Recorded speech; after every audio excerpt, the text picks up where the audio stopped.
PRP అంటేనే first మీకు ఏమనిపించింది అంటే నిజంగానే అసలు ఇది ట్రీట్మెంట్ వర్కౌట్ అవుతుందా అవ్వదా? ఎందుకంటే చాలా మంది సర్జరీ వరకు వెళ్ళాలన్నారు కదా, మరి సర్జరీ లేకుండానే చేసుకోవచ్చా ఈ విధంగా? మళ్ళీ ఏమైనా సైడ్ ఎఫెక్ట్స్ వస్తాయని ఒక భయం ఏమైనా ఉన్నదా? మేము రావడం అయితే డౌట్ తోనే వచ్చినాము. ఓకే, అవుతుందా అవ్వదని. వచ్చిన తర్వాత రిజల్ట్ అయితే బాగానే ఉంది, కొద్దిగా ఫాస్ట్ గానే రిజల్ట్ కూడా ఉంది. Okay okay.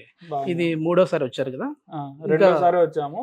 వచ్చినప్పుడు 2 days ఉన్నాము ఇక్కడే. 2 days ఇక్కడే ఉన్నాం. ఫస్ట్ సిట్టింగ్ ఫస్ట్ డేనే అయిపోయింది, సెకండ్ సిట్టింగ్ సెకండ్ డే అయిపోయింది. ఎందుకంటే దూరం వెళ్ళి రావాలి కదా అని చెప్పేసి మళ్ళీ ఇప్పుడు థర్డ్ సిట్టింగ్ ఇది. నాన్నగారి వయసు 65 సంవత్సరాలు. ఇప్పుడు మాకంటే బాగా నడుస్తా ఉన్నారు.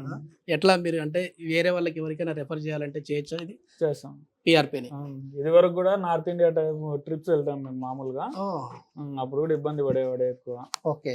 అక్కడ ఏమైనా టెంపుల్స్ లో స్టెప్స్ ఎక్కాలన్నా రావాలన్నా ఏమైనా వెహికల్స్ ఎక్కి దిగేటప్పుడు కూడా ఇబ్బంది పడేవాడే. ఇప్పుడైతే ఇబ్బంది ఏం కనపడదు, అట్లా బాగానే ఎక్కి మళ్ళీ ఆడుతూ ఉన్నాడు, నడుస్తూ ఉన్నాడు అక్కడ.